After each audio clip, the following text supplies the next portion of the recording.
Good day, grade 12 learners. Welcome to today's technical science lesson. My name is Lebogang and my surname is Teledi. This lesson is brought to you by the Gauteng Department of Education in collaboration with the Saibono Discovery Center. Right. So for today's topic, we'll be focusing on paper 1 revision. Okay. And so that is in preparation for the November examination. And paper 1 consists of 2 sections, which is your section A and your section B. Section B consists of 10 multiple choice questions, which has a total of 20 marks and also has either 8 matching items or 8 one-word items, which has a total of 8 marks. Now, section B consists of your structured or long questions, which consists of 122 marks and has a total of 150 marks, and that is with a duration of 3 hours. Okay. Now, so for paper 1, as we know, these are the topics, right? We have the multiple choice questions, which we said it's 20 marks. And then we have forces and Newton's laws, momentum and impulse, work, energy and power, elasticity, hydraulics, light, electromagnetic radiation, electricity, and we also have electromagnetism. Now that is what we have, the topics that we have for your paper 1 there. Okay. Now these are the quick wins when it comes to paper 1.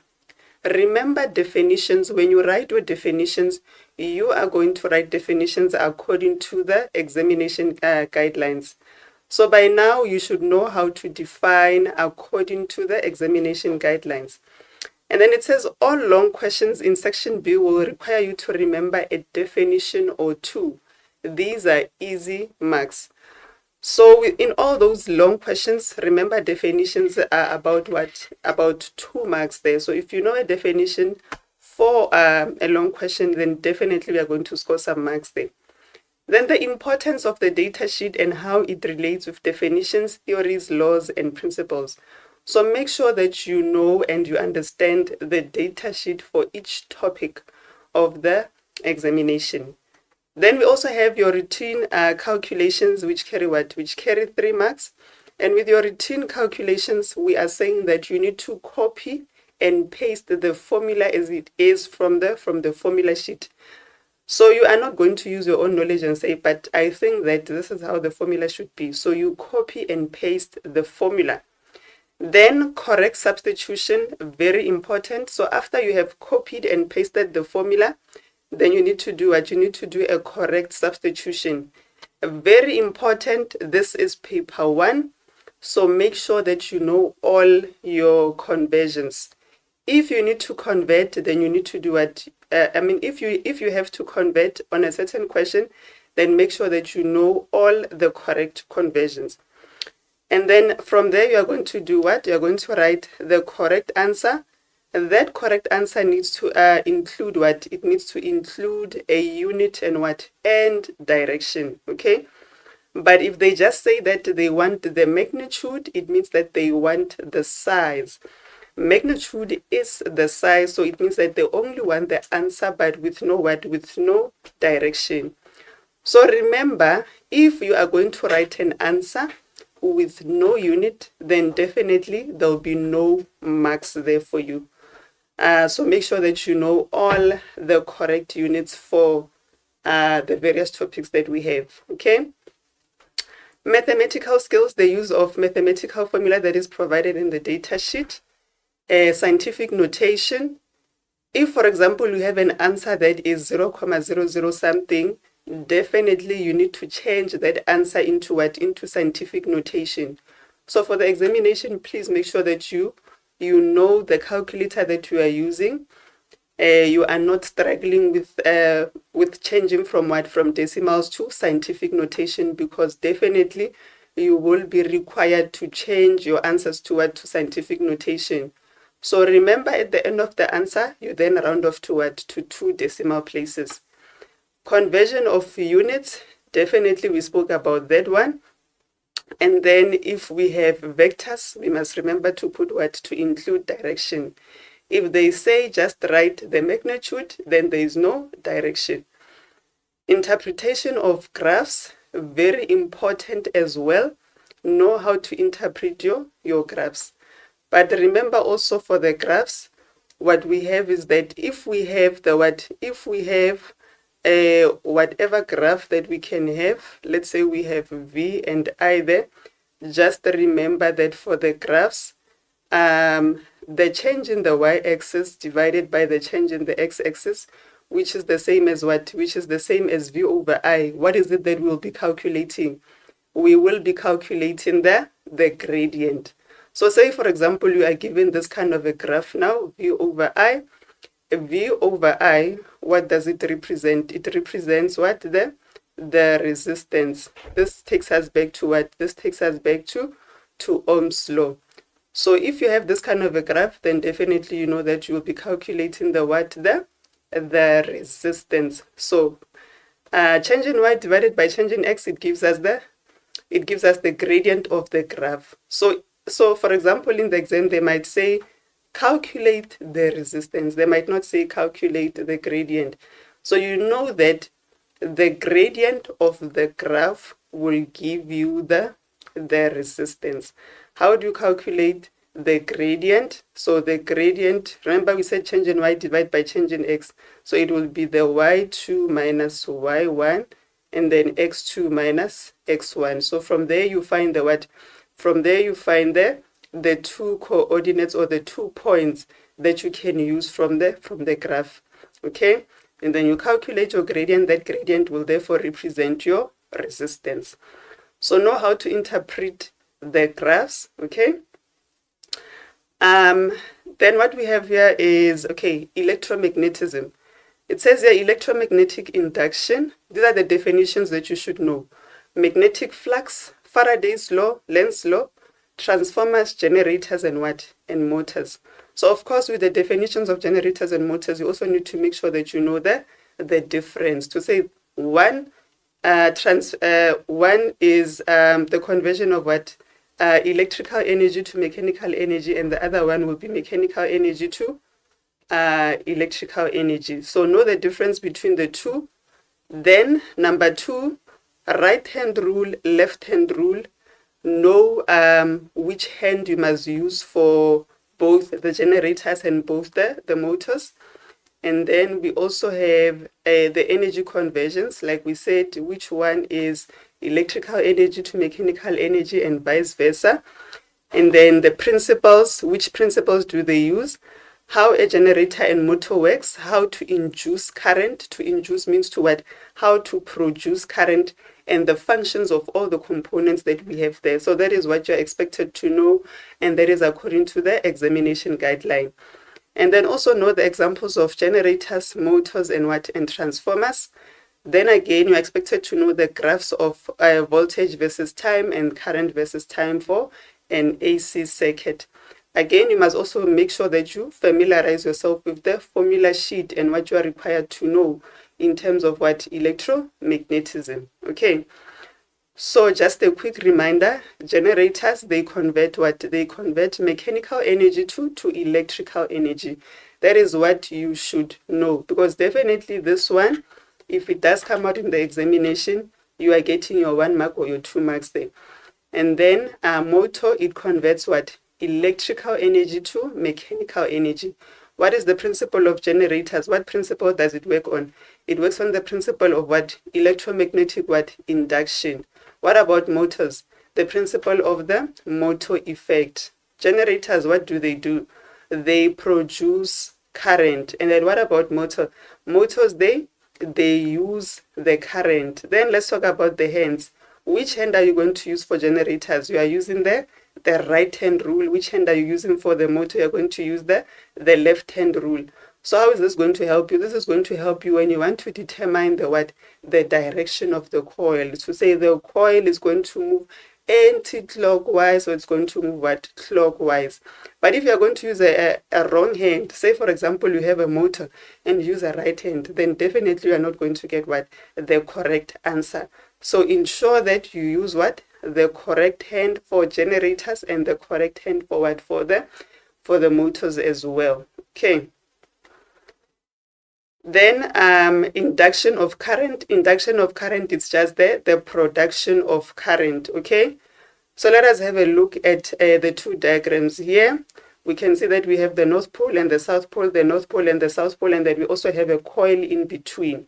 So what is it that we can see there? We can see that the blue lines, they represent the magnetic field lines. So we are saying that if the magnetic field lines, which is the blue line, is perpendicular to the what? To the normal. So according to this one here, according to theta, it says theta, according to this formula here, theta is the angle between the magnetic field and the normal, okay? So this theta will be the angle that we are going to have between the magnetic field lines, which is the blue one, and the normal of the coil. The normal will be perpendicular to the what? It will be perpendicular to the coil there. So if the angle between the magnetic field lines, the blue line, and the normal to the coil is what? Is 90 degrees. It therefore means that we are going to have what? Cos 90 degrees, and therefore no current is what? No current is induced. No current is induced means what? No current is produced. Then on this one here, so if you get such a diagram and they would like to know where is the current produced, we are saying that with this one, no current is induced. Why? Because the magnetic field lines and the normal are at 90-degree angle to each other. But then if we have a look at this one, the magnetic field lines, the blue one, and the normal of the coil are what? They have an angle of what? Of cos 0. If you then press cos 0 on your calculator, what are you going to get? You are going to get 1. And then if you get 1, what does it mean? It means that definitely you are going to produce what? You are going to induce current, or you are going to produce current. So to simplify it, we are saying that with this diagram here, if we get cos 0 gives us 1, and therefore it means that we are inducing current. And then if we then have a look at this one, it gives us an angle of what? Of cos 90 degrees. If you press cos 90 degrees on a calculator, it gives you what? 0. That means that no current is what? No current is induced. Okay. Then we have transformers. So you must also know the difference between what? A step-down transformer and a step-up transformer. Okay. So let's have a look now. A step-down transformer, it says more windings on the what? On the primary coils. So this one is the one that represents a step-down transformer. It has more windings. Where does it have more windings? It has more windings on the primary coil than on the what? Than on the secondary coil, as we can see there. So it says, therefore, induced secondary voltage will be less. So the voltage that we are going to get here, it says it will be less than the voltage that we are going to get when it comes to the primary coil. What about a step-up transformer? A step-up transformer now will be the opposite. So if you know one, it means that you know the other one. The step-up has more windings on the secondary coil than on the primary coil. Therefore, it says induced secondary voltage will be more than the voltage that we have on the primary coil. So basically, maybe just to summarize it, we are saying that if we have more windings, for example, on the secondary coil, also the induced voltage will also be more. So also for this one, the step-down transformer, if we have more windings on the what? On the primary coil, also the induced what? The induced voltage will also be, it will also be more there. Okay. Then it says here, an electrical what? An electrical machine that uses a commutator. Okay, so let's have a look at the following activity now, multiple choice question, right?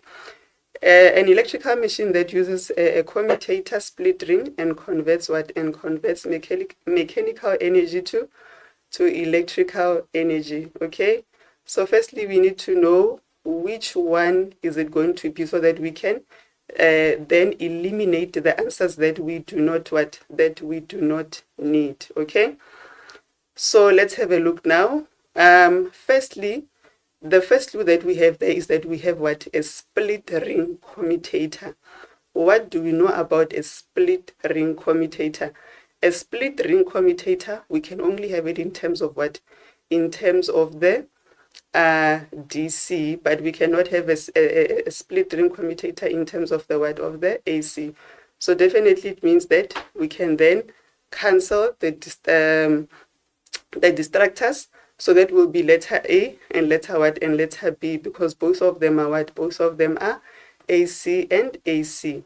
So that's number one, split ring commutator, it will be a DC. From there, we are going to look at the what? But the conversion between what? Mechanical energy to electrical energy. Then we can then think to say, okay, from our knowledge, what is it that we know? Which one converts mechanical energy to electrical energy? Or which one converts electrical energy to mechanical energy?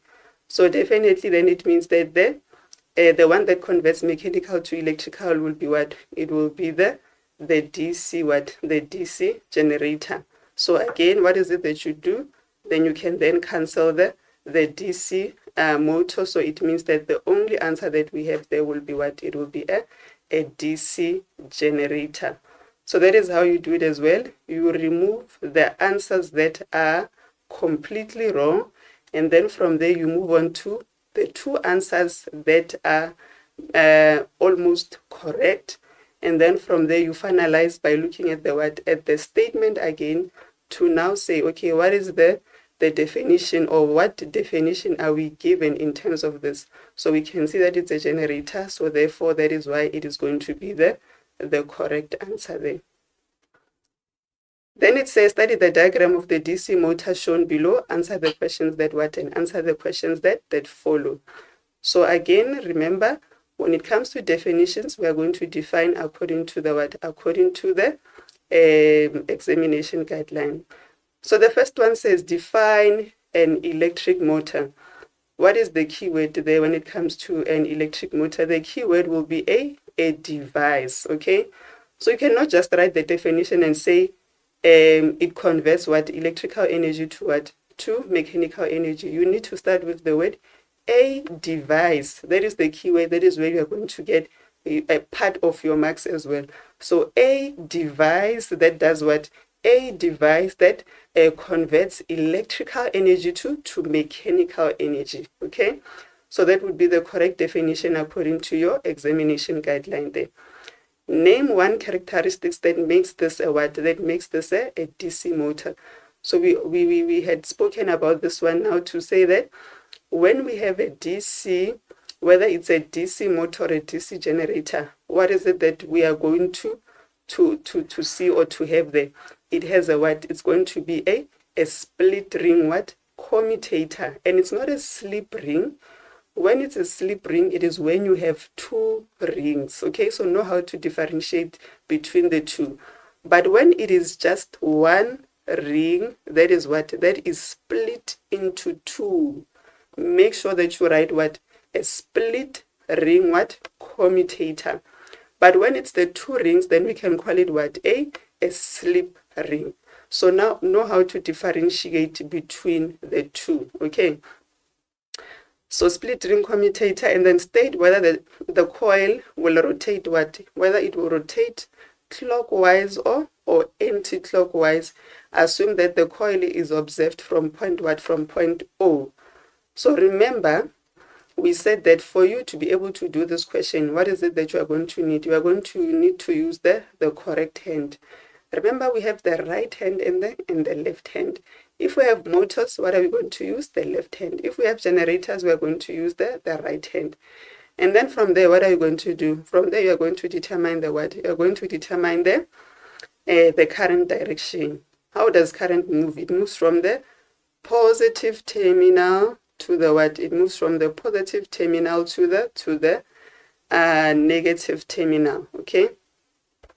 So if you then use your left hand, you will see that your middle finger will then point towards the page, okay? It will point towards the page or towards the board, or whatever point of reference that you are currently having. So it will point, the middle finger will point towards the board or towards the page, and that's the direction of the what? Of the conventional current. So if that's the case, then the second finger, remember, it needs to point from what? The second finger must point from the north to the what? North to the south. So if you then do that, you will then see that you will then see what? You will then see that you will be pushing the coil with the what? With the thumb downwards. Okay. So if you do that with your fingers, you will be pushing the coil down with your thumb. And then the direction of the magnetic field lines will travel from the north to the what? To the south. Okay. From there, I said the middle finger, it indicates the direction of the what? Of the conventional current. So if you do that, you will then see that the coil will then rotate in which direction? It's going to rotate in the anti-clockwise direction. So that will be our answer for what? For 10.1.3 there. Okay. And then on the next one, it says that you need to state the energy conversion that is taking place in the what? In a AC generator. Okay. So whether it's an AC generator or a DC generator, what you need to know is that the energy conversion will be exactly the same. So therefore, the energy conversion is going to be what? Mechanical energy into what? Into electrical energy. So can you see how many marks this question now is? Just by you stating the energy conversion, how many marks are you getting? It's your 2 marks. And again, there was another question similar to that one, or the definition. So how many marks would you have now collected? About 4 marks, just by knowing the energy conversion between what? Between generators and what? And motors as well. Okay, next one, a transformer has 1,500 secondary turns. Okay, so we read and we what? And we highlight 1,500 secondary turns and 250 primary turns. Okay, so you must then remember, when we say turns, what are we referring to? When we say turns, so it's going to be turns, it's N, so NS, because they're saying secondary coil, and then this one primary turn, so it's going to be N what? NP. So know how to read and what they are asking for. Otherwise, you will not be able to answer the question. And then if the secondary what? If the secondary voltage is 240 volts, determine the primary what? The primary voltage. So if the secondary voltage is that, determine the primary. So what is it that you're going to do? You use your formula sheet and then you copy and paste the formula as it is. Okay. So when you copy and paste the formula, you will see that you have what? You have Vs over Vp is equals to Ns over what? Over Np. So now you know that you have what? Vs is your secondary what? Your secondary voltage. So you substitute the secondary voltage. And then you have Ns, which is the number of turns. So Ns secondary turns 1,500. And then you also have your what? Your primary turns, which is the 250. From there, what are you going to do? From there, you cross multiply. So 240 multiplied by 250 and Vp multiplied by 1,500. So then you will divide by the 1,500 and then you are going to get an answer of what? Of that 40 volts. So remember again, voltage is voltage. So the same voltage that we have in electric circuits, hence you are still going to use what? You are still going to use the unit for the voltage that we know from electric circuits, which is still what? Which is still volts, or capital letter what? Capital letter V. So remember to write your units. Okay. Then the next one, we have capacitors and what? And capacitance. Okay. So this one, definitely know the definitions. And then we are still saying formula and substitution. With the formula, we are copying and pasting. And then you also know the what? You also know the formula sheet as well. And then it says factors affecting the what? Factors affecting the capacitance. Definitely know that. you are going to get about 2 marks or 3 marks for the factors that are affecting the capacitance, and then examples of capacitance that are used in what? That are used in technology. And again, remember not to confuse these two definitions, okay? The capacitors and the capacitance. So please define according to the examination guidelines. Then let's have a look now. So 8.1 says define the term what? Define the term capacitor. Again, this one, where is the keyword? So the keyword is, it is a device for what? For storing electrical what? Electrical charge. Not it stores electrical charge, but the keyword is in the word a device, because that is where you are going to get your full marks. If you just say storing electrical charge, that would be half a definition. So make sure that you have the right keywords there. Name 3 factors that are affecting the what? That are affecting the capacitance, okay? So those 3 factors then would be what? The surface area of the plates.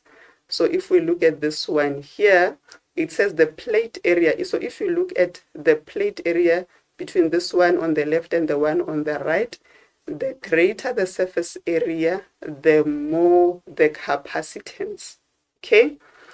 And then it says the distance between the what? The distance between the 2 plates. You can see that the distance here is smaller and the distance here is bigger. So it says the spacing of the plates. If you have a bigger distance, what does it say? It says you're going to have what? Less capacitance, so less storage. And then the type of what? The type of dielectric material, okay? So on this one we have air, and on this one we have what? Mica. So if we have a better type of dielectric material, it says that we are going to have what? We are going to have more capacitance. So like we said, make sure that you know the what? Make sure that you know the factors, okay? You can get about 2 or 3 marks there for the factors. Then calculate the voltage of a battery connected to a parallel plate capacitor with a plate area of what? 2,0 centimeters squared. Okay, so what do we have? We have the area and a plate separation of what? Of 2 millimeters. If the charge stored on the plate is what? Is 4,0 picocoulomb. So if you look at this whole question, how many marks? It's about 6 marks there. But if you look at it, the whole question, what is it that you are going to be doing? You are going to be converting. And when you get such a question, what is the first thing that you do? You go to your formula sheet and you look for the information that you have. Then you will see that, okay, I have, then you will see that you have what? On this one, you have the area. On this one, you have the what? It says the plate separation, so you have the distance. And then on this one, it says you have the what? The charge stored. So you look at the formulas, and then if you say that you cannot use one formula, then you can then be able to use the what? The second formula, okay? So now let's have a look. So if you have a look at your formula sheet, you will then see this formula here. And what is the first thing that you can be able to calculate? You can be able to calculate the capacitance. And then from there, this one, E naught, where are you going to get it? You are going to get it from the data sheet. So you copy and paste it as it is. And then the area, what are we going to do with the area? Because it's 2,0 centimeters squared, so we need to do what? We need to convert it to what? To meters squared. And how are we converting it to meters squared? So even if it's not for this chapter, whenever you are trying to convert from what? Whenever you are trying to convert from centimeters squared to meters squared, and definitely you know that if I want to convert from a centimeter to meter, I'm going to divide by what? I'm going to divide by 100. If they now give you centimeters squared and you must convert it to meters squared, you must just divide by what? Divide by 100 all squared, okay? So that's the skill that you are going to use to answer what? Your paper 1. So it does not only work for this question, but it's going to work for all the questions that you have there throughout. If you have centimeters squared to meters squared, you know that to convert from centimeters to meters, you divide by 100. So if you are trying to convert from centimeter squared to meter squared, you are going to divide by 100 all squared. Okay, so that's the skill that you are going to use there to convert that one there. And then from there we have the what? We have the distance. What is the distance? 2 millimeters. Can you see we're converting throughout? How do you convert millimeters to meters? And then you should know that you are going to divide by what? Divide by 1,000. Hence, that's why it's what? It's 2,0 multiplied by 10 to the power of what? Of negative 3 there. Then you get your what? You get your capacitance.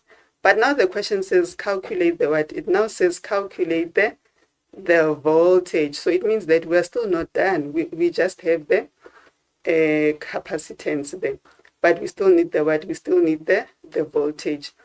So from this formula, it C is equals to what?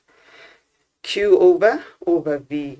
What is it that we have? We just calculated this one, which is the C.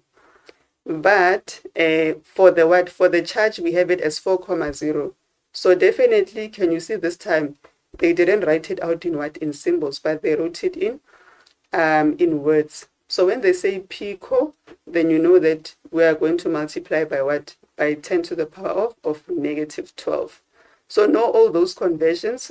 When they say micro, what is it that we need to convert with? When they say pico, when they say nano, it's what? It's 10 to the power of what? Of negative 9.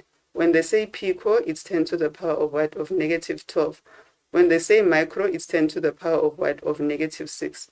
So familiarize yourself with all of this because you are going to need them throughout the what? Throughout the paper. So from there, we substitute. And then what is it that you are going to do to get your answer? You cross multiply, so you'll have C multiplied by what? By V, the answer that you got there, and the 1 multiplied by 4 to the power of negative 12. So from there, you are going to divide both sides by this number here, and then from there, you should be able to get the what? The 4,5 volts. So that is how you would get your 6 marks successfully. That is through the what? Through the correct conversions and the correct usage of the formula there. Then we have electric circuits. So for electric circuits, know how to define the current, terminal potential difference, the EMF, the resistance, Ohm's law, power, and just to define the what? The internal resistance. Okay. So, but what you need to make sure of is that at least in all the chapters, you know how to define the what? How to define the laws that we have. Okay. And then formula and substitution, definitely we said you need to use the formula as it is from the formula sheet, and then give the difference between what? Give the difference between ohmic and what? And non-ohmic what? Conductors. And also remember the factors that affect the resistance of a what? Of a substance. So the factors, there's about what? There's about 4 of them. So make sure that you know those factors, and also the correct usage of the what? The correct usage of the formula sheet. So with electric circuits, we do have a lot of formulas, and with those formulas, many of them can work for what? Can work on the same question, but it all depends on what information do you have there. Okay. So let's just quickly have a look at this one. With this one, just to remind you, this is what you need to know when it comes to electric circuits. When it comes to the voltage, okay? When it comes to the voltage in a series circuit, the potential difference is what? The potential difference is divided.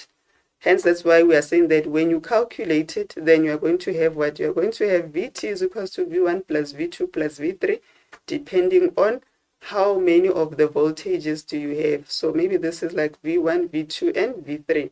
When it comes to the current is the same throughout all the points in a series circuit. And then when you are calculating the what, so I total is the same, meaning that the current that the total current would be equal to I1, would be equal to I2, would be equal to I3. When it comes to the resistance, it's going to be R1 plus by R2 plus by R3 when you're calculating the total resistance in series.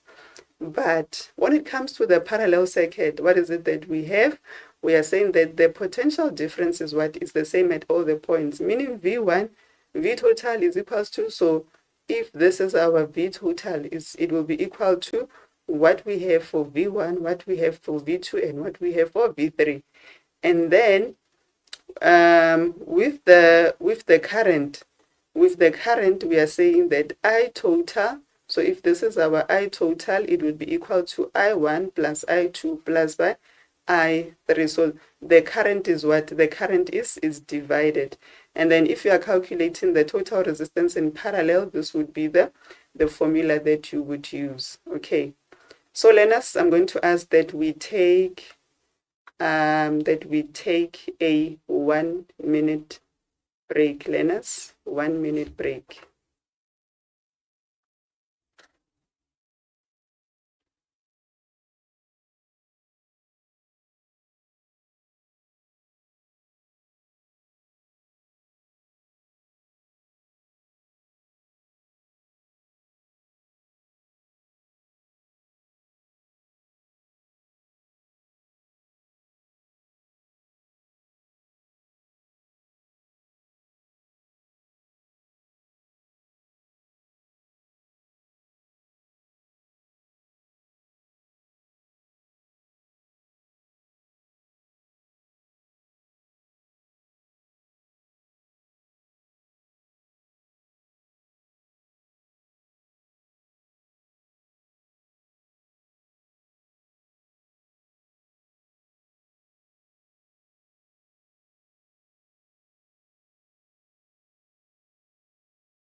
Okay, welcome back, learners.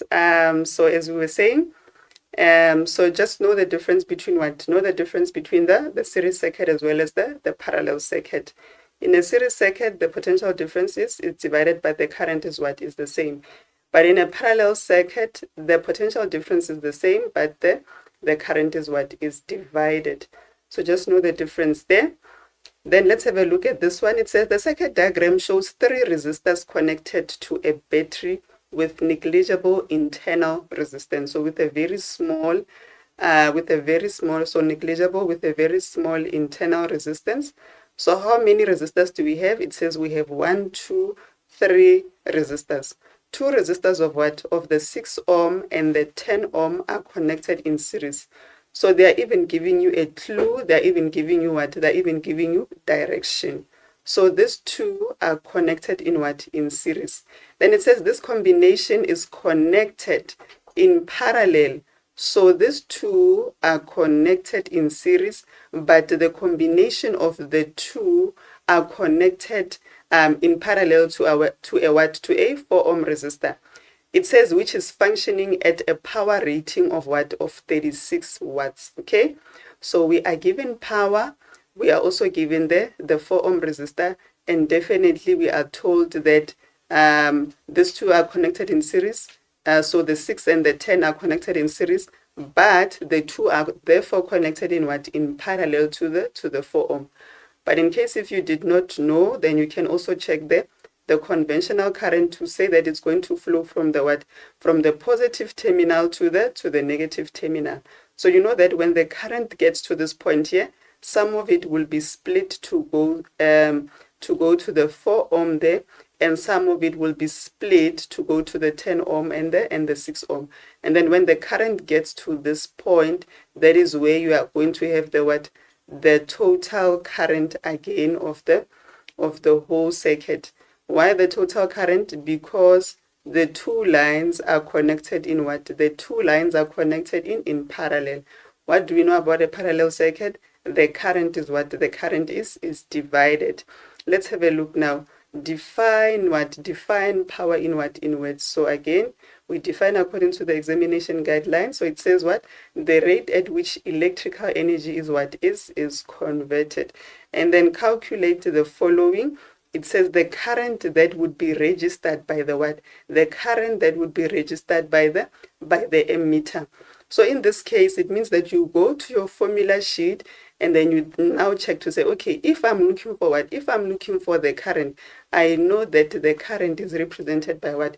Is represented by the letter I. So you go to your formula sheet, you go look for a formula where we have electric circuits and where we have the what? Where we have the current, right? So from there, you will then notice that along the same line, because they want the current that is registered by the ammeter, which is this one. So you will notice that along the same line, what is it that you have? You have the power, which is the 36 watts there, and then you also have the what? You also have the 4 ohm. So you then go look for you're going to look for the power, and then you're also going to look for the resistance, or R. So if you go look on the formula sheet, then this is what? This is then what you will find there. A formula that has power, a formula that has current, and a formula that has what? That has resistance. Remember, if you can't find all the three, then it means that there would be more marks and then you need to do more work. Maybe you would need to use what? More than one formula. So if we then substitute what? The power, which is 36, we are looking for the what? We are looking for the current, and then we also substitute the resistance. Therefore, we will then see that the current gives us what? It gives us the 3 ampere. Okay, so now we've got the current that is going to be flowing on this line, which is what? Which is 3 ampere. And then we can then move on to the next question there. So we've got the current that is going to move only on what? On this line here. The current that is moving on this line is what? It's 3 ampere. And then we are saying that we have what? We have 36 watts and the 4 ohm. Now they say calculate the what? The potential difference. So now what is it that you are looking for? You are going to look for the potential difference. So now you've got the current, you've got the power, you've got the resistance, and then you go look for a formula that will have the what? That will have the potential difference and all the three other data that we have there. So if you go to the formula sheet, then you will find the three formulas. So it's R is equals to V over I. We have R, which is what? Which is the 4 ohm. We are looking for V, and the current, we previously calculated it as a 3. So we can then conclude that we have what? The voltage is what? Is 12 volts. Again, we have an option of using what? Of P is equals to what? V over I. Again, we have the power of 36, the current that we calculated, and we can therefore be able to calculate the potential difference. Next one is P is equals to what? V squared over R. With that one, then what are we saying? The power is 36 there. The resistance is 4, and therefore we can calculate the voltage again to give us what? To give us 12 there. So now we have 3 ampere. We also have what? We also have 12 volts. So with that in mind, we know that in a parallel circuit, the potential difference is what? The potential difference is the same. So that means what? It means that along this line, if the potential difference is 12 volts, it also means that along this whole line, the potential difference will also be what? Will also be 12 volts. But we need to be careful, because we know that the 6 ohm and the 12 ohm, they are connected in what? In series. And what is it that we know about a series circuit? We know that the potential difference is what? The potential difference is divided. So that means that some of the potential difference will go on to the 10 and some of it will go onto the 60. So, but currently, what is it that we know? We know that this whole line, so meaning the combination of the 6 and the 10, they will have a voltage of what? Of 12. So for now, without splitting, that's the combination. Combination gives us 12 volts. Okay. Let's have a look at the next one there. So we said that we have what? We have 12 volts. We also have 12 volts, and then we have 3 ampere for the current. Now they're saying that you need to now calculate the what? Calculate the current in the what? In the 10 ohm what? In the 10 ohm resistor. So only for this one. So from there, what is it that you are going to do? Again, you go onto your formula sheet and you look for formulas that you can be able to use there. Okay. So we have R is equals to what? R is equals to V over I, which is our Ohm's law. But from there, you will see that we have the total resistance of what? Of 16 ohms. So how did we get that? Because the two are connected in series, it means that we can then start by saying RT is equals to R1 plus by R2.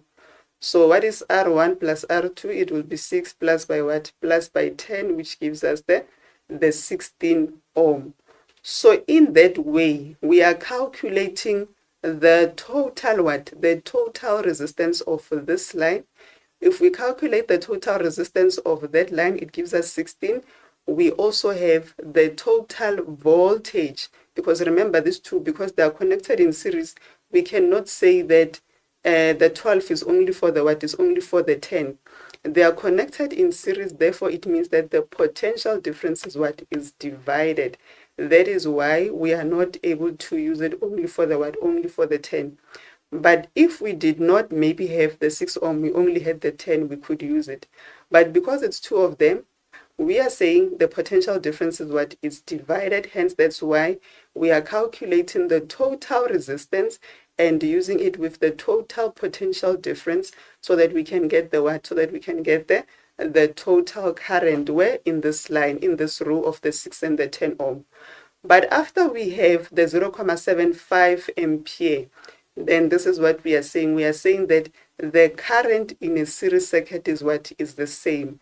So meaning the current that we are going to have on the 10 ohm and the current that we are going to have on the 6 ohm, they will both be what? They will both be 0.75. Okay? So what if now they now said that you must now calculate the total current of the whole circuit? What is it that you are going to do? It means that you are now going to use IT is equals to what? I1 plus by I2.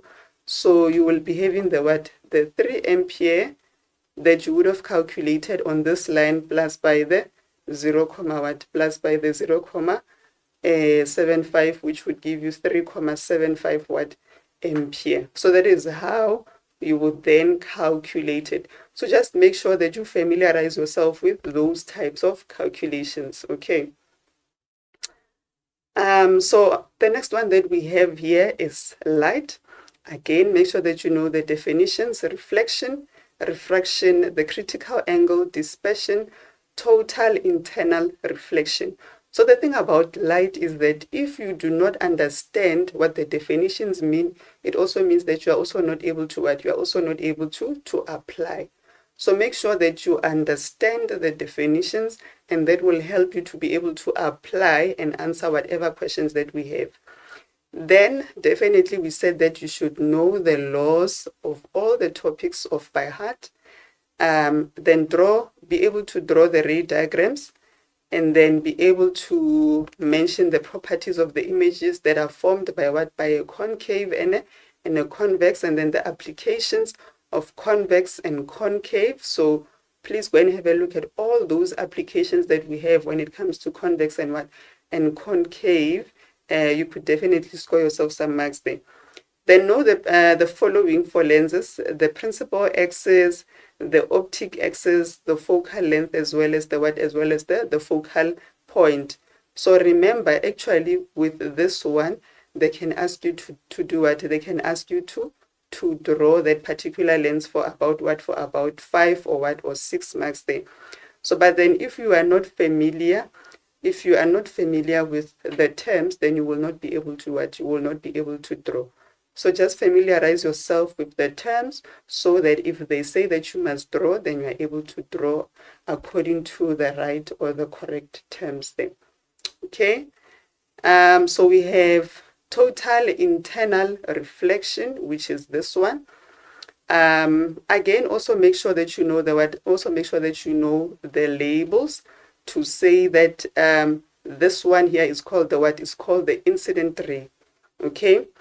Then obviously here, this is now the angle of what? So this one is the angle of what? Of incidence. But this one, the one that has the arrow here, it's the what? It's the ray itself.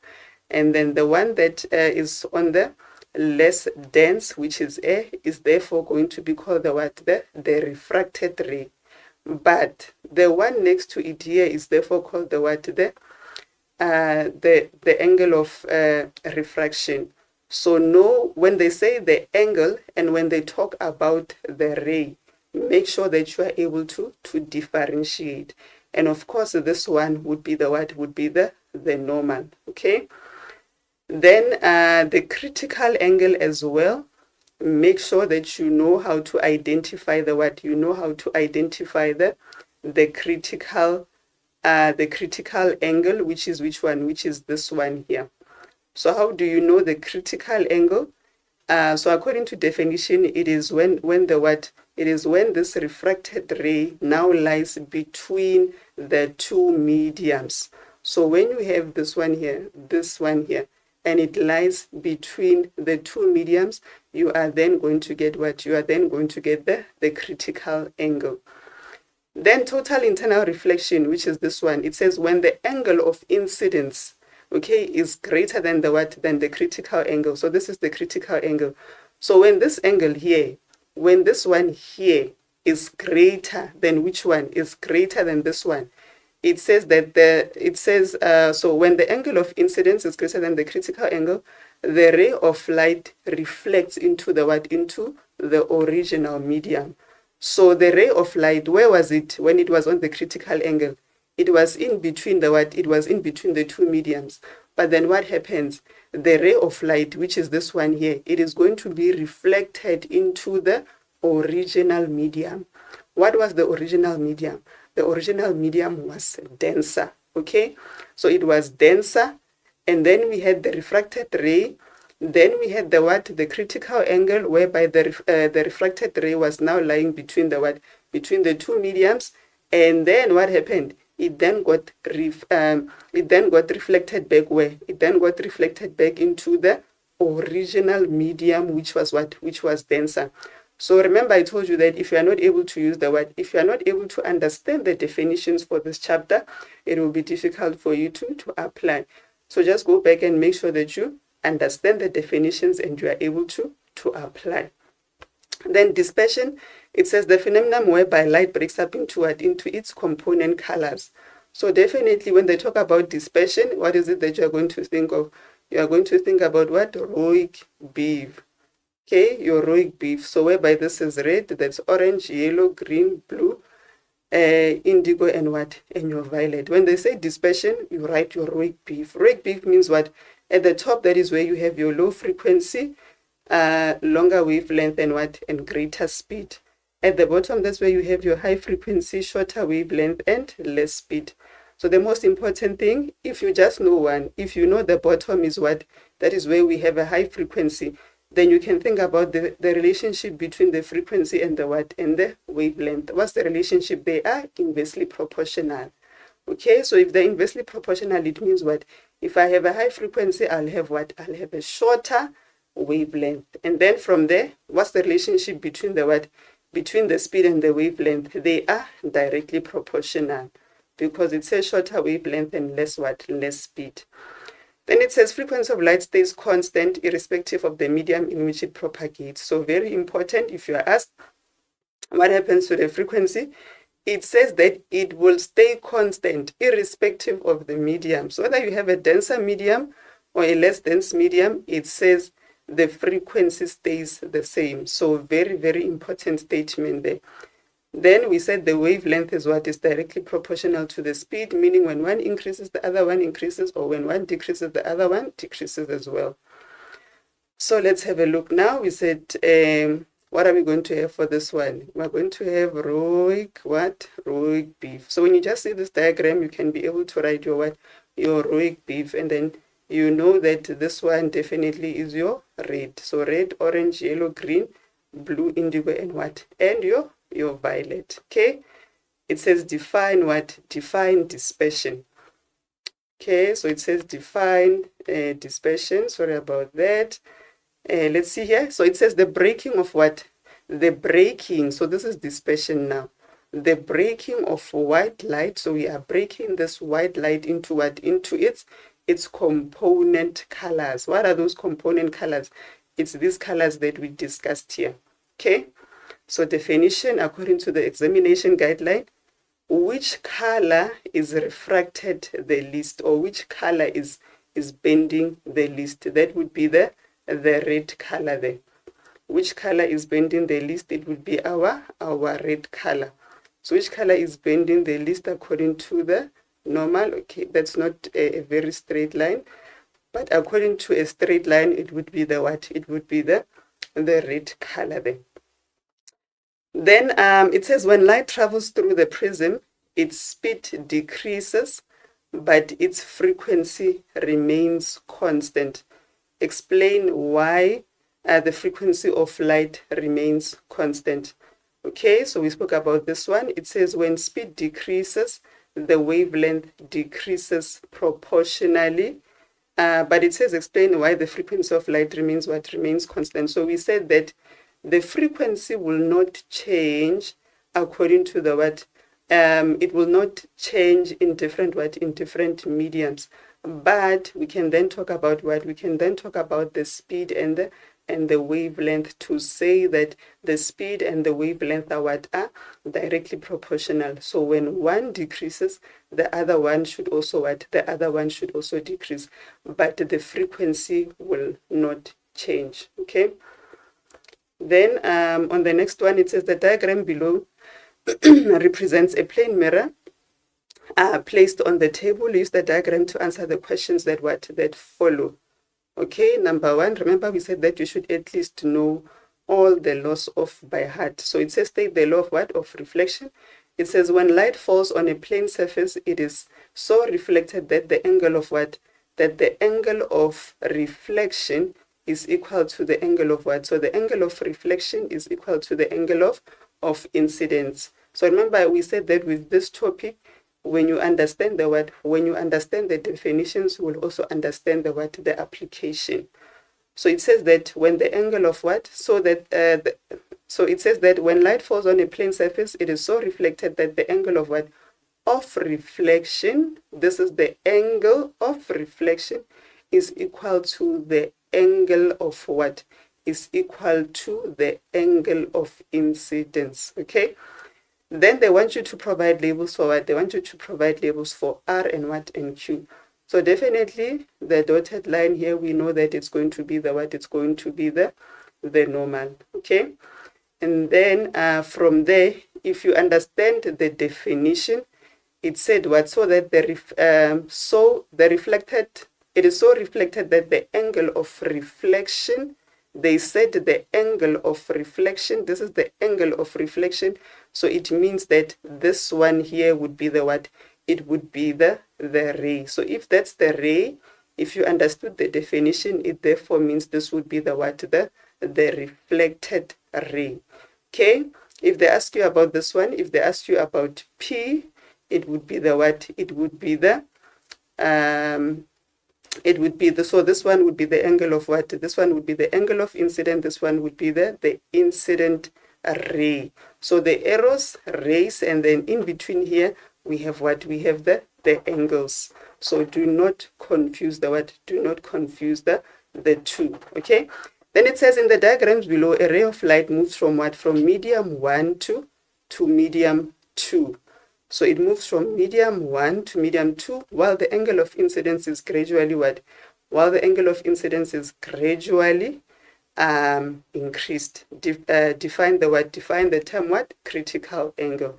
So already when they're saying define, then you can also be able to what? You can also be able to identify it as well. It says the angle of incidence in the dense medium. So we know that this is our starting point.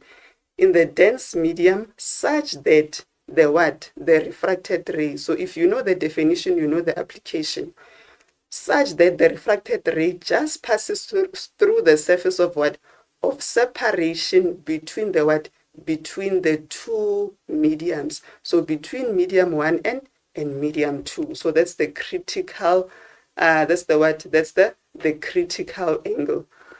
Then it says write down the name of the phenomenon represented that is illustrated in what? That is illustrated in D. So again, that would therefore be the total internal reflection. So it takes us back to the definition. Okay. And then which medium in diagram D has the what? Has the highest density? So for this one, if you understood the what? If you understood the definition for the critical angle, it will be easy for you to answer this one, because it says the angle of incident in the what? In the dense medium, because we know that that is our starting point. So definitely we know that this is our dense medium. So the angle of incidence in the dense medium such that the refracted ray just passes through the surface of the two mediums. So if this is dense, obviously this is going to be the less dense what? Medium. So it says which medium in diagram what? In diagram D, because remember it's letters A, B, C, D. It's follow-ups of what? Or letters B, C, D. It's follow-ups of what? Of A. Which medium in diagram D has the highest density? So it's definitely going to be what? Medium what? Medium 1. So if you understand the definition, you understand the application.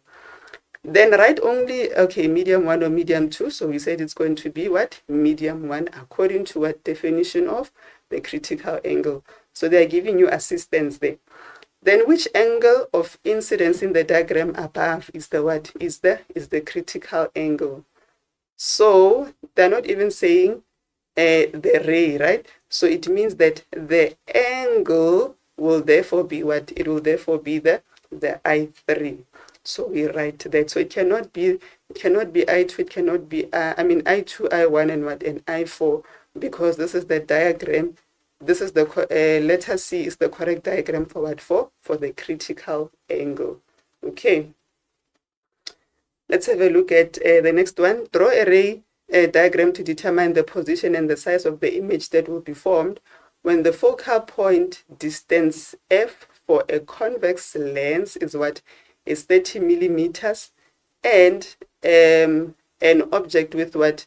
With a height of 20 millimeters is placed at a distance of what? Of 2f. Okay. So what is the first thing that you look at? The first thing that you are going to look at is that you have a convex lens. Okay. So now you must know the difference the difference between what? Between a convex lens and a concave lens. So you must know how to do the drawings for each. So it says draw a ray diagram. So you are drawing a ray diagram to determine the what?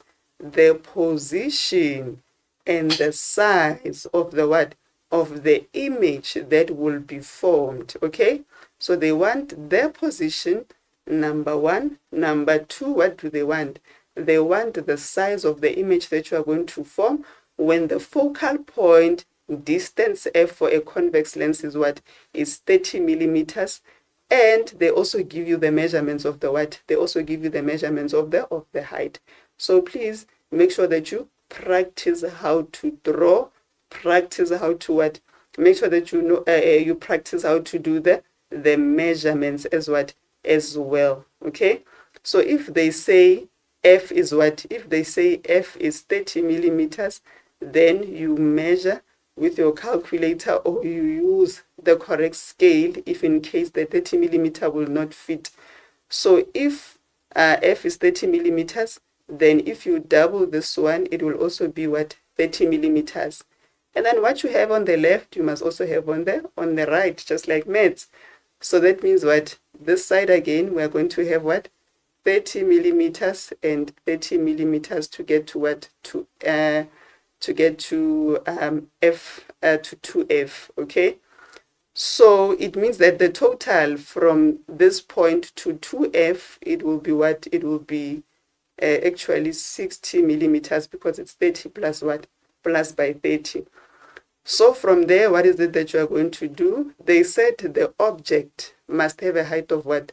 Of 20 millimeters. So you make sure that you draw what? You draw that object according to what? 20 millimeters. You use those measurements. Okay. So from there, 20 millimeters, and then after you have now drawn your what? After you have now drawn your object, it's 20 millimeters. You are going to draw a what? A straight line to connect it to the what? To the lens, and then the second line that you are going to draw from there, it must go through the what? It must go through F. Okay. And then from there, you are going to draw what? Another straight line that is going to go through the origin, and that is going to meet your first line there. So from there, where the two lines are meeting, that is where you draw your what? Where the two lines are meeting, that is where you are going to draw your image, okay?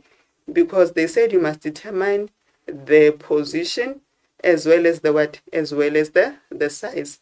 Now, because it's 2F and 2F, okay, it means that we are going to, you are supposed to have, so if maybe you did correct measurements, you are supposed to have the same size as the what? The same size as the object, which is one of the what? Which is one of the properties of the what? Of the image that is formed, okay?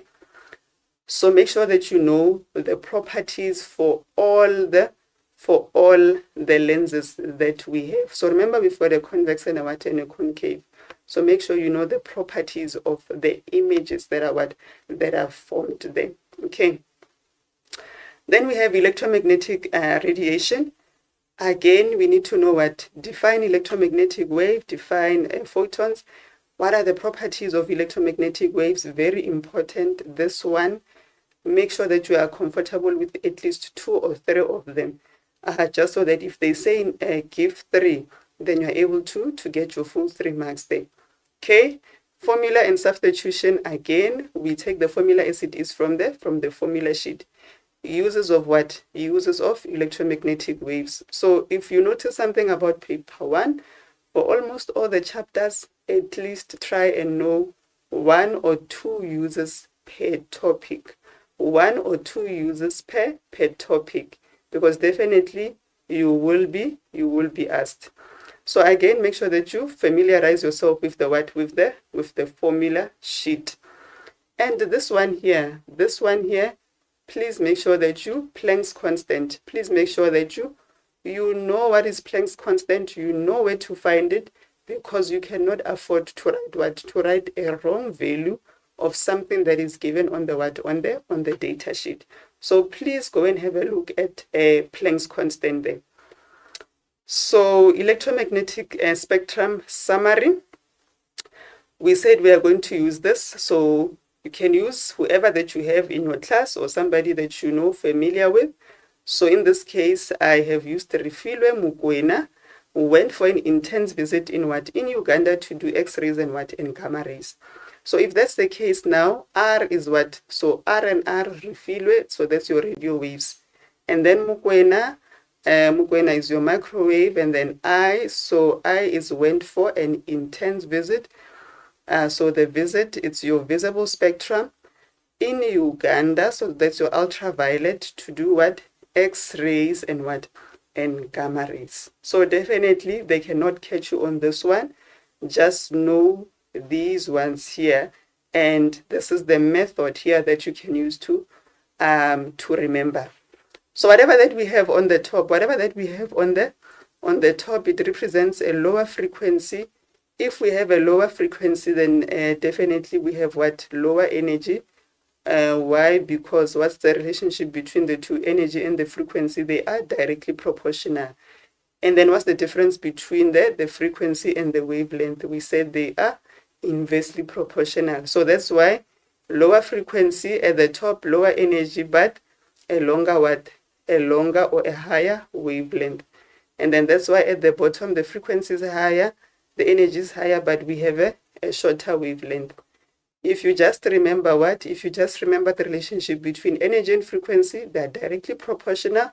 The relationship between frequency and the wavelength, they are inversely proportional. But if you are just able to remember that at the bottom, maybe that's another way of remembering. If you're able to remember that at the bottom we have what? We have the frequency, and the frequency is higher, and that the energy is also higher, the wavelength is what? Is shorter, then definitely you will know that at the top, that's what we have as well. Because remember, they can give you the spectrum and they can ask you which one has the highest energy. So again, if you are able to know this, then it's going to help you a lot. So again, this one at the bottom here, it just summarizes what we have there. So let's have a look at this one. It says study the diagram of electromagnetic waves below and answer the questions that follow. Name the two properties of what? Name the two properties of electromagnetic waves. So can you see on this question, they're just saying that you should name what? Name two. But make sure that you at least know at least three that you are comfortable with. Three that you are comfortable with. Three that are easy for you to remember. Or even three short ones. So make sure that you know those properties. It says they originate from what? From accelerated electric charges. They propagate as changing electric field and magnetic fields that are perpendicular to each other. So they move. To propagate is to move, okay? They are what? They are transverse waves. They transfer energy, and then they can travel through the vacuum and through a vacuum and a medium as well. And then they have a speed of what? Of 3 times 10 to the power of 8 meters per second. So you do not just write the speed and say 3 times 10 to the power of 8 meters per second, because what does it mean? So you need to then state that they have a speed of what? Of 3 times 10 to the power of 8 meters per what? Meters per second. And if you are going to write this, make sure that you have the correct value, okay? Which you can also get on your data sheet, and you also have the correct what? The correct unit. Otherwise, if this one will be a problem to remember, then you know the others that do not require what? That do not require numbers. Okay. Then which type of wave is used in a remote control? Okay, so for this one again, we are going to need to look at the examples that we have for all the types of waves that we have there. So it's going to be infrared, and then an ion or a heater. It's also going to be what? Infrared again. So definitely for this one, you need to go and have a look at the table that explains all the examples that we have, okay? Study the following two types of electromagnetic light. So you are given the what? You are given the frequency, you are also given the wavelength. Then calculate the what? Calculate the energy of a photon of what? Of light, okay? So you're going to look at your what? You're going to look at your formula sheet, and then you will see that you have quite a number of formulas there. So if they're saying that you must calculate the what? Calculate the energy, you will see this one, and then you will also see this one, okay? If it's the energy, you look at the information that you have. You cannot substitute information that you do not have, okay? So let's have a look now. This one has Planck's constant, which is there, which is given on your data sheet, and this one has what? Has frequency.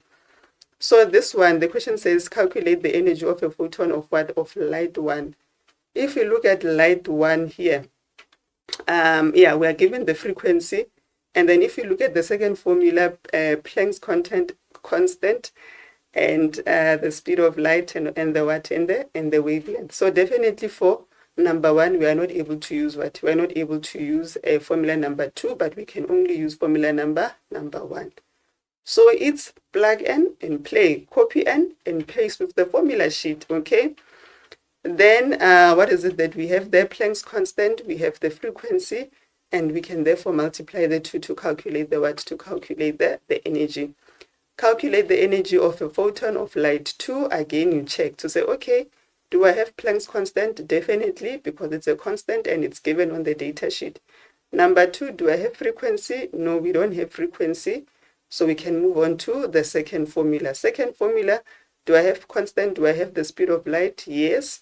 Do I have the what? Do I have the wavelength? Yes. But what's the catch on this one?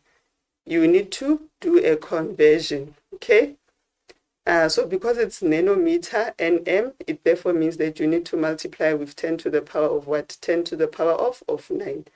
So please make sure that you study all those conversions, because as we said, paper 1, we are converting throughout.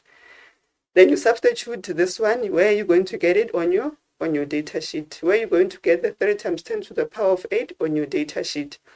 Then we write the 390 times 10 to the power of what? Of -9. Very important, we are converting.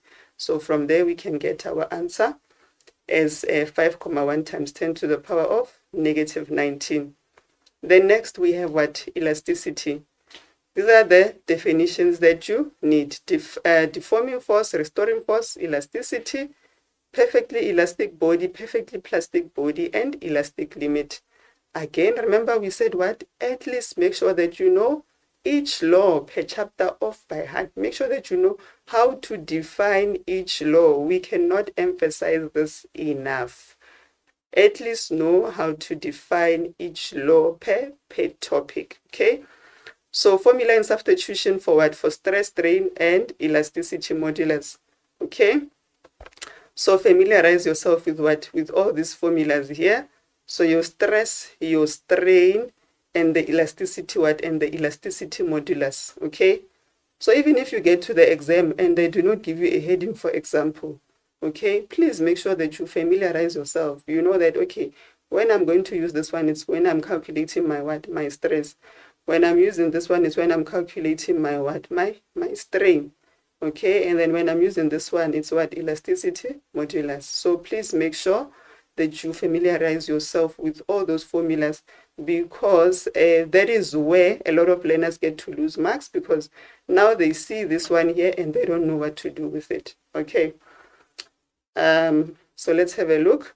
A cylindrical wire with a length of what? With a length of 1,500 millimeters experiences stress. So we now know what the symbol of stress is, of what? Of 9.5 kilopascal, and we can see that we are going to have to do some conversions there.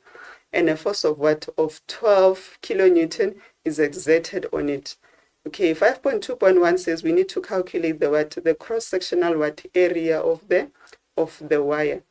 So again, what is it that you are going to do? You go into the formula sheet, you check the information that you have. So you will see that we have the what? You will see that we have the stress. This is the stress, and it's given as what? It's given as 9.5 what? Kilopascal. What is the first thing that you are going to do? Immediately you see a kilo, you know that you are going to multiply by what? Multiply by 1,000. And then if you look at this one here, so it says that we need to calculate the what? The area. So we are calculating A. And then we are also given the force. Again, if we see the force, then we are going to multiply by what? By 1,000. Because what do we have? Immediately you see a kilo, something, kilopascal, kilonewton, kilo. We multiply by what? We multiply by 1,000, okay? So from there, what do we have? It says calculate the area. So before manipulating, you can just substitute the what? You can substitute the stress, you substitute the force, and therefore you can get your what? You can get your stress, and you can also write the other unit, which is what? Which is pascals there. 5.2.2, the length of the wire increases by what? By 12 centimeters when the 12 kilonewton force is applied on it. Calculate the strain that the wire what? That the wire experiences. Again, for this one, you need to know the what? You need to know the correct formula. So this is the formula for what? For strain. Calculate the strain. So E is what? E is the strain. And then this one is the what? The change in the length. So the difference now. So it says that it has increased by what? By 12 centimeters. How do you convert? You need to divide by what? Divide by 100. So centimeters to meters, we are dividing by 100. And then what was the original length? The original length was 1,500 millimeters. So what are we going to do? We can then divide by what? Divide by 1,000 to get the 1.5. So another important one, with strain, we do not have what? We do not have the units. So please take note of that. Okay, next one, 2 learners embark on a science project aiming to produce a body lotion from affordable materials. To decant the lotion into smaller containers and to increase the rate of flow of the lotion, the temperature of the mixture is increased. Define what? The viscosity. So definitely we define according to the examination guideline. So the property of a fluid to oppose what? Relative motion, okay? Between what? Between adjacent layers. And then it says, will the increase of heat on the mixture cause the viscosity to increase, decrease, or remain the same? So definitely it's going to decrease there. Okay, learners, let me ask for us to take a 1 minute break, learners. 1 minute.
Okay, so welcome back, learners. Let us then continue here.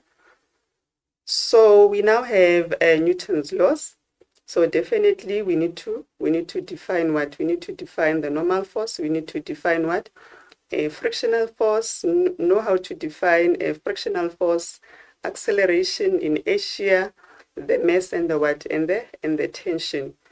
And then we also need to state Newton's laws. So remember, we've got Newton's first, second, and the third law. So again, please make sure that you know how to define, especially Newton's second law, because definitely we mostly get it in most of the examinations. Then know how to draw what? A free body diagram as well as a force diagram. Okay. So with the formulas, again, know which formulas to use for what? For kinetic friction. And then when you are calculating your long questions in terms of the what? In terms of the tension as well as the acceleration. So know all of that there. So let's have a look now. It says in Newton's law, the following are important. Identify the forces that are acting on the object when it comes to a free body diagram or a force diagram. So if you read carefully, then you'll be able to see the correct forces that you must have. Because now once you have once you now have a wrong free body diagram, it means that it's going to influence your what? It's going to influence your calculations.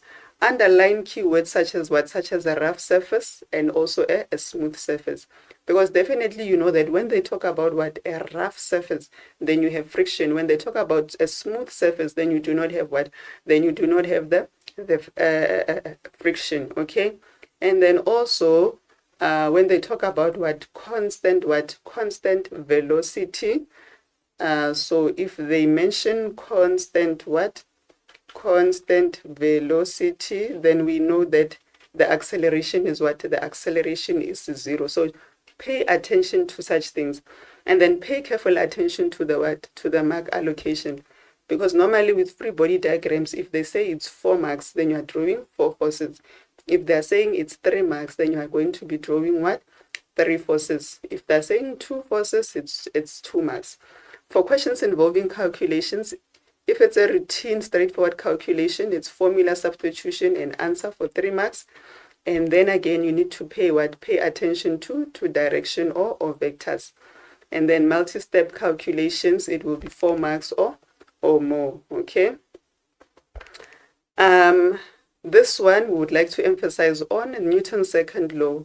Please define it correctly and according to the examination guideline.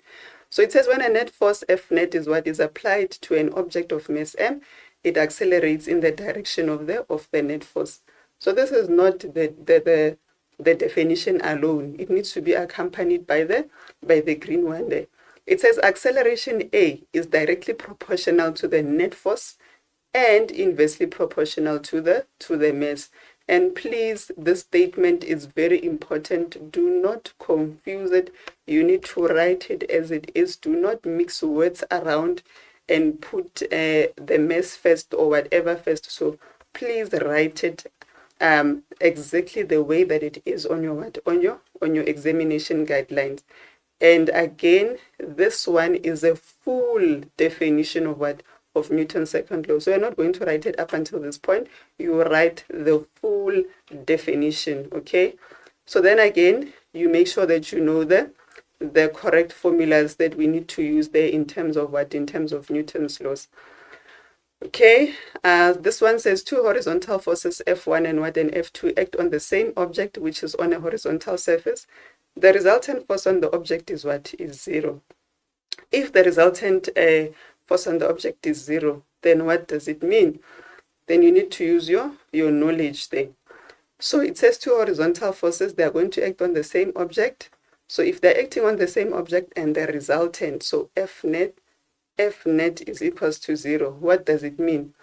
It means that, let's say for example, this force was what? Was 40, this one was 40. It means that these two forces, number one, must have what? Must have the same magnitude. So we are going to cancel the distractors. Same magnitude. So we're going to cancel what? A and B. And then because now it says the resultant must be what? Must be 0. It means that same magnitude, but what? But they must be in opposite directions, because it's going to be, for example, F2 minus what? F2 minus what? F1. F2 minus 1 is the same as us having what? 40 minus what? 40 minus 40 as our F net. So therefore, that's the only way that we can get 0. But if they're in the same direction, it means that, for example, it's going to be 40 plus 40, which gives us a total of what? Of 80 newtons. So they cannot be in the same direction. So same what? Same magnitude. So definitely it means that we are looking at option what? Option C and option D, but they must be in what? In opposite direction. So therefore C will be the correct answer there. Okay. Next one, 2 blocks X and Y with masses of 5 and 3 kilograms respectively are stationary on that's the keyword, on a rough surface. So we've got 5 and 3. The blocks are connected by a light inextensible string. When force F with a magnitude of what? Of 25 Newton and making an angle of what? Of 30 degrees with the horizontal is applied to the 5 kilogram block. Both blocks start moving where? In which direction? To the left. Okay.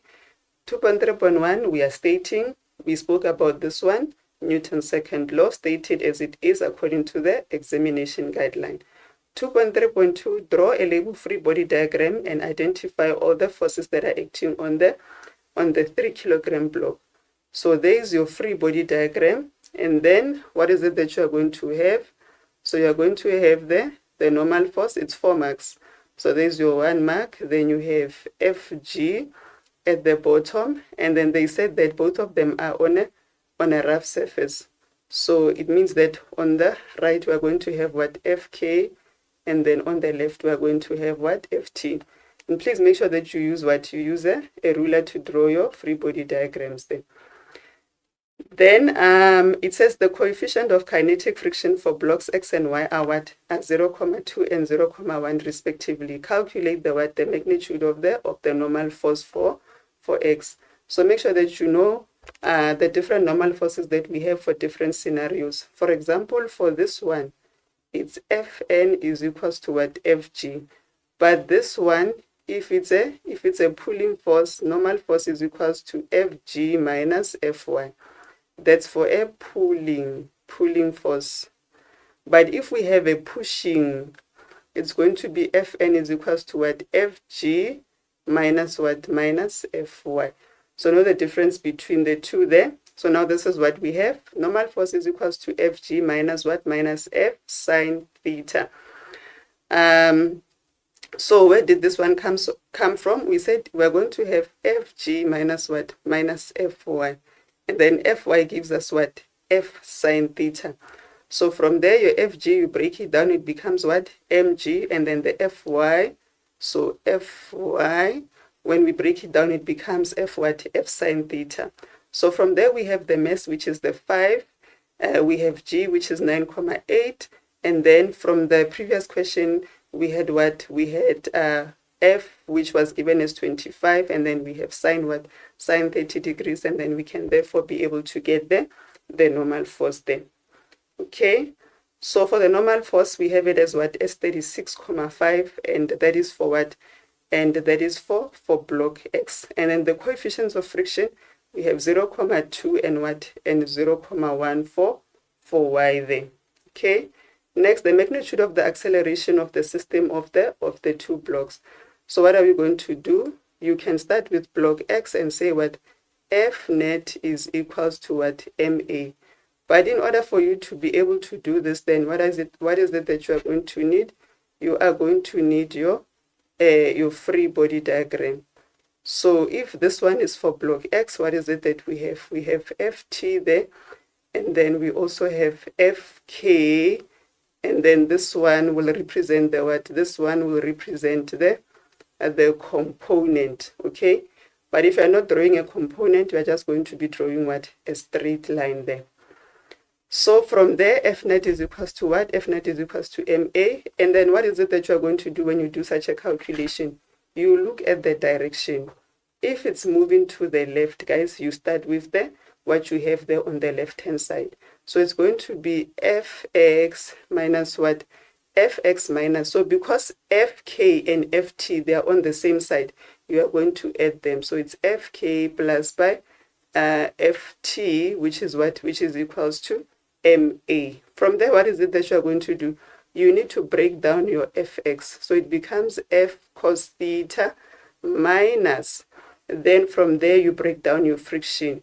Your friction will be what? Mu k multiplied by the normal force which we had calculated on the previous one, plus by what? Plus by Ft is equals to Ma. So from there you are able to what? You are able to substitute. So it will be 25 cos what? Cos of 30 degrees minus the coefficient of friction was 0.2 times 36.5 plus by Ft, because Ft is unknown. And then from there we check the 5 what the mass that we are dealing with. So we are dealing with 5, so it's going to be 5a.